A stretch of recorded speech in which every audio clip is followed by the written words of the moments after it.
Oh, God, I look at myself so much. No, it's okay. No. Anyways, welcome back, double teamed fam, to another Vanilla Sunday. This is going to be a two-parter in which this is the first part now. And in a few months, emphasis on months, you will get part two. Because today we're going to talk about all the procedures I've done to my body. And after I do the last one that I plan to do, then we'll talk about that one.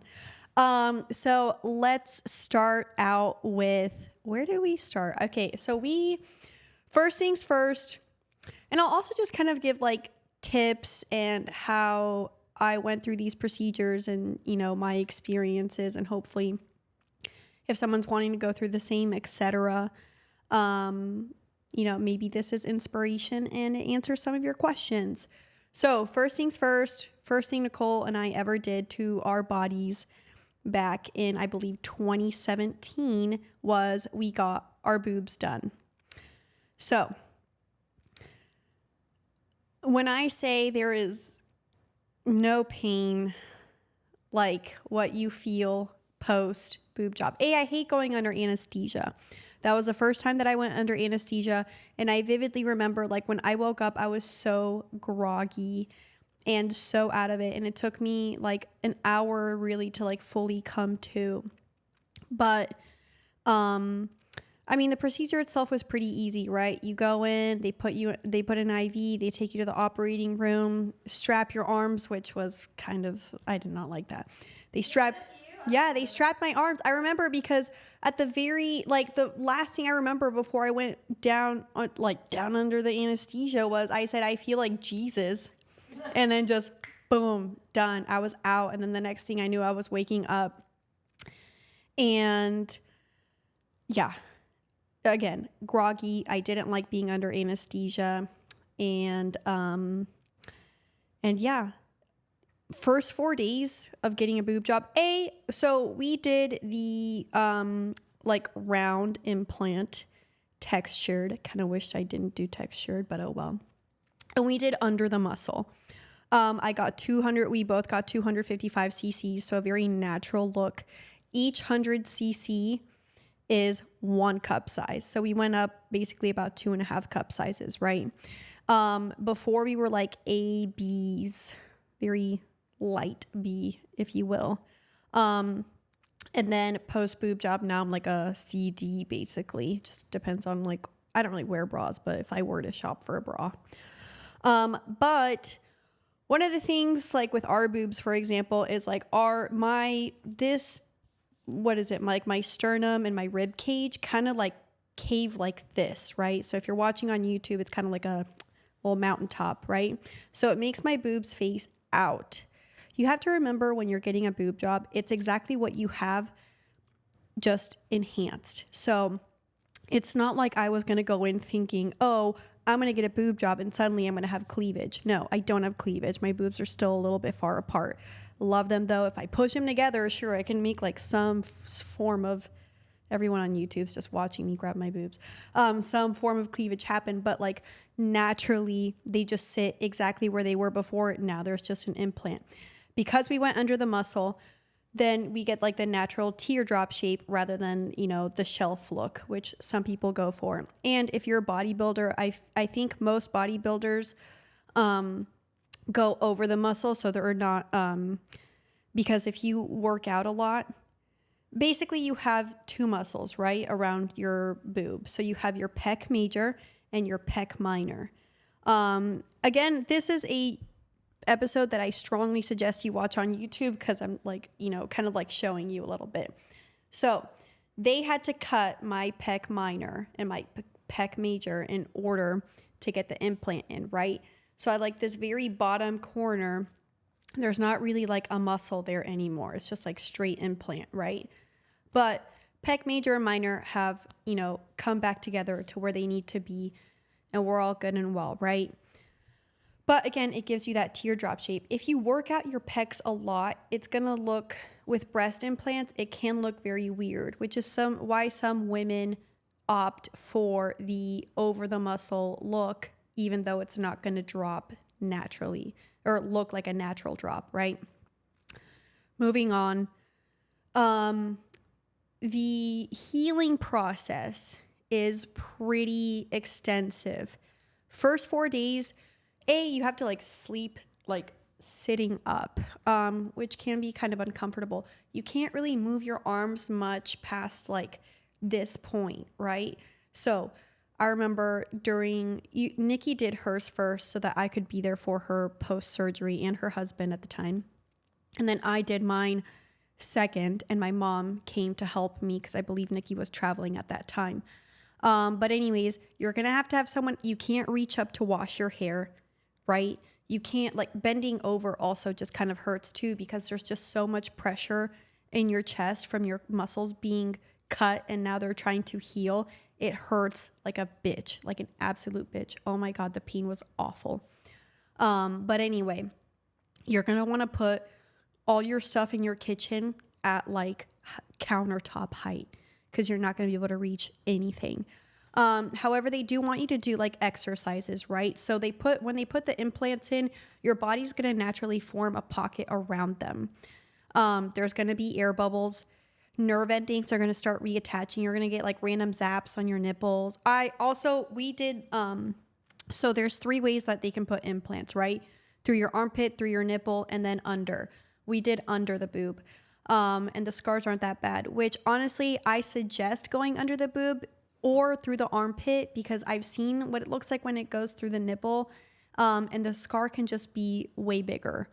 So if you're trying to minimize the scars that you have, armpit or under, scars aren't that bad. And there are creams that you can use to kind of like minimize the look anyways. But you also have to remember, like, your skin, it's all genetics too. So how your skin heals is largely due to genetics as well.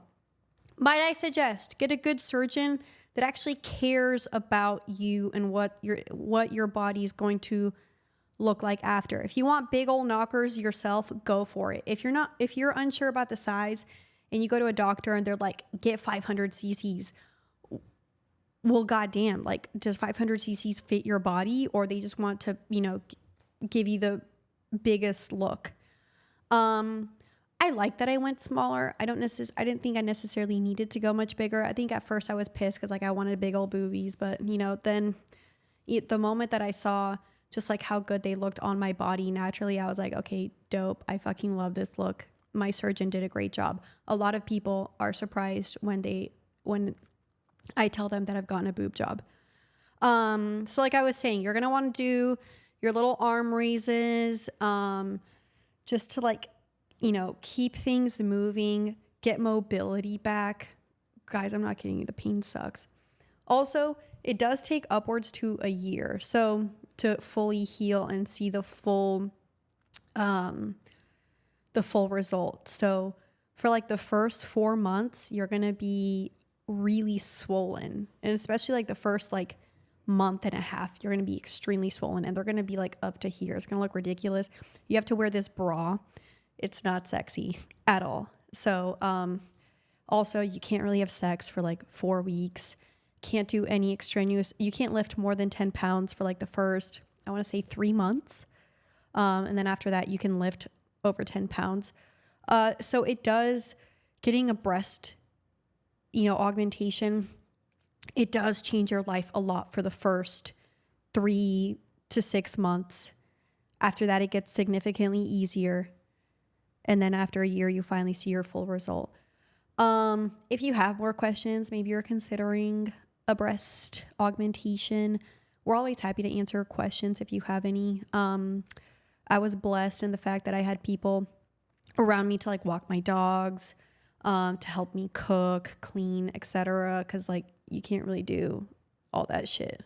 And thankfully, like I was able, with my job at that time, I was able to move into a different position that allowed me to do it. So yeah, that was really fun. Next would be Botox. Also, I have this huge pimple. I hate that people can see it. Okay, anyways, Botox. We started getting preventative Botox around the age, I want to say 27 or 28. I started out very small. again, if you're seeing this on YouTube, I went for the 11s, which is the area right between your eyebrows. Because when I used to read a lot, I would scrunch all the time. So like I was getting those lines very early on. Now, I started out very small amount. I think I only did maybe 10, 15 cc's spread out. So like I do like 4, 4, 4. If you're listening on audio, it'd be like 4 above one eye, or a little bit above the beginning of one eyebrow, 4 at the other side, and then 4 in the middle, right? Just something like that. Freezes it. Everybody metabolizes Botox differently. So it can last 3 months. It can last 4. For some of you, it might only last like 2. You don't know until you try. There are different types of Botox. We use straight up Botox. I think the other one is like, what is it called? Fuck, I can't. Dysport. There we go. The other one's called Dysport. Usually it goes by units. So you get like, let's say 12 units. The cost of the units is, I don't know, $12. So it's $144, right? Find a spa that does it for like 10. I know the costs, I feel like, keeps going up. Thankfully, the spa that we go to has sales every Monday. If you're in LA, go to Youthful Med Spa. On Mondays, they have crazy Botox specials. I fucking love it. Anyways, but that's only if you, so we only started with that part of the forehead, which is technically, I believe it's called your glabella. For the first, and I would only get it maybe once or twice a year for like the first few years that I did Botox. I want to say by the age of 29, I also did my frontalis, which is like my actual forehead. And again, if you're looking on YouTube, I did usually like 2, 2, 2, 2, 2. And if you're listening on audio, it's basically just like 2 by the end of your eyebrow, 2 a little more in, 2 in the middle of your forehead, and then, you know, go on over to the other side. If you do your, and then this is your frontalis, I believe. I'm hoping I'm remembering these muscle groups correctly. If you do your frontalis, you have to do your glabella. You can't just do that. If you do your glabella, you don't have to do the frontalis, right? Keep that in mind. Obviously, people, you know, maybe they want to do Botox like crow's feet, wherever. Just remember, and you can also get it on your masseters, so your jaw, which I've done that before as well. It does help if you like grind your teeth a lot, but it also, like, if you like chewing on chewy meat all the time, just, it does make it a little bit harder. Just throwing that out there. So Botox can be expensive, especially like, for example, I've done, what is that, upwards to 20, 30 units on my forehead before. And that was like, what, $200-$300? It can get expensive. I personally try not to do Botox more than maybe once or twice a year. So even if it goes away after the first 3 months, I'm still just going to write it out for a few more months and wait, and then go back and do my second round. Just because, you know, in my book, natural, you know, trying to do the natural look is better. Obviously, like for wrinkles and stuff, I just try to take care of my skin, hydrate, etc. Use good skin care. I've been dying to do microneedling. That's something that I'm going to try next, and that'll be a part of part 2. But yeah, I've liked getting Botox. I've liked the frozen look before. You know, sometimes I don't freeze all the way. You know, I just tell them to go, you know, so I can still show some sort of expression. But sometimes I ask them to freeze me. It just kind of depends on what I'm, you know, in the mood for. I will say I feel like, and maybe this is just a conspiracy, but some people have claimed this too, that after COVID, Botox lasts shorter. And I'm like, I don't know if that's true or not, but I feel like I might have experienced that. I don't know. Anyways, usually with Botox, you can't work out for like a day or two.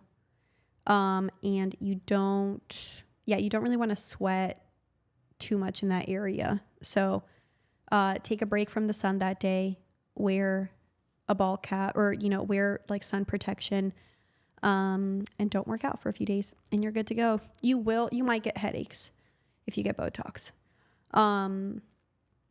which is pretty normal, and they feel very like surface level headaches.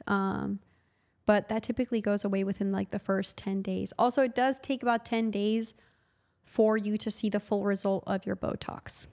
Just throwing that out there. Filler is next. We've not done a lot of filler. I know, you can get filler like on your cheeks, or like under your eyes if you want if you have bags, whatever. The only filler I've done is on my lips, which y'all know that. Right now I have a full syringe in, but I didn't start out that way. So my biggest recommendation if you're going to do filler is start small. Go to a med spa that lets you like keep the vial of your unused filler and just come in and get a little bit more each time. So and usually the vial can last up to 6 months. So as long as you use it within that 6 months, you get your full money's worth, right? So I think the first time that we got filler, we went in, I think we got maybe like, I don't know, 0.3 of the vial, waited a few more weeks, came back, put the rest of it in.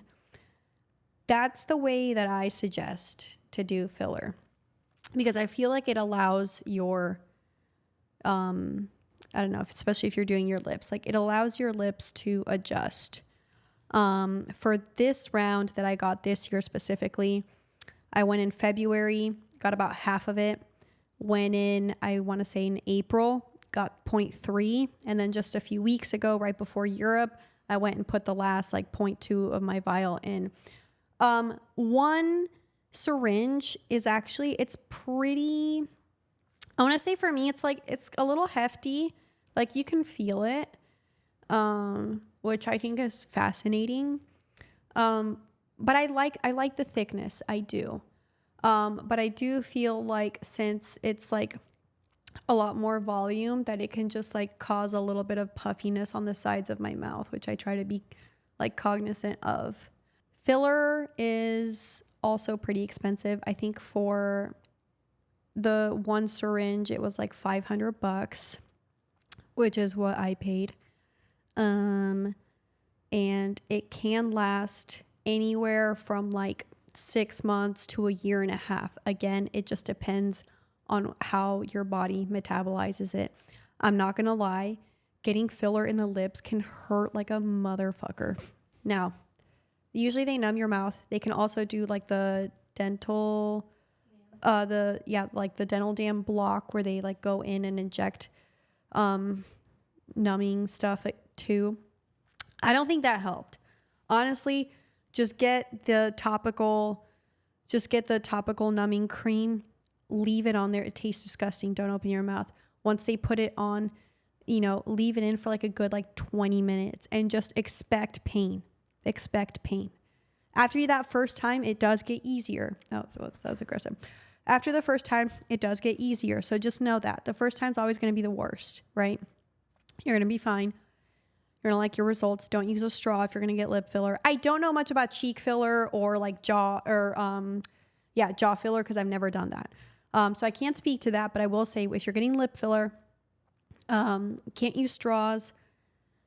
Don't like do blowjobs for like a week or two. Sorry. Or kiss. Kissing is fine. Also, you may bruise. I typically, my lips bruise super fucking easily. And it was so funny because I went to a sex party not that long ago and I had just gotten my the last of my lip filler done, like, I don't know, I want to say, or no, I was about to go get it. Anyways, I went to this sex party. This guy and I were making out and he bruised the living fuck out of my lips. And then I had to go in like the next day to get the rest of my vial put in. And I was like, oh my God, I hope they don't say anything about the bruising. Cause one of the last times that I got lip filler, I'm not lying when I say like it bruised like all the way like down to like my chin. And I was out to dinner with someone and I'm pretty sure like the staff thought the guy that I was having dinner with like beat me because my lips looked so bruised. So just know that can happen. There will be pain. There might be bruising. It's good to ice it after a little bit, but not too much. And yeah, also don't like drink and stuff around the time of getting any like filler or Botox. Don't drink, don't do drugs. It's going to make you have a better experience. Also, you don't want your blood to be thin if you're going to go in and get injections. So just keep that in mind. I'm trying to think if I have anything else to say about my face. Anything else, Nikki? I don't think so, right? Okay. Another thing that we've done, and this is the last thing that we're going to talk about for this episode, laser hair removal. And also epilating. So when Nikki and I were teenagers, my mom waxed. So we grew up waxing most of the time, which honestly can be very laborsome. I fucking hate waxing if you do it yourself. I can't tell you how many horror stories I have in high school from waxing. And then we discovered epilators, which epilators like a little machine that basically like it has rotating blades and it pulls the hair out. So it's kind of like waxing, but it's easier and it's a lot less messy. The thing about epilating is like you want the hair to grow out a little bit long so it has something to pull. And then it can hurt the first few times, especially if you've just been shaving your whole life, because a hair follicle is pretty thick. But I will say one of the benefits of epilating is just the fact that it does last a good amount of time, right? It pulls the hair out, so it takes a while for it to grow out. It can last about like, I don't know, upwards to a week or two. The downside is as your hair follicle gets smaller, you can get more ingrowns. So maybe it does help to like exfoliate, maybe use a witch hazel toner, something like that.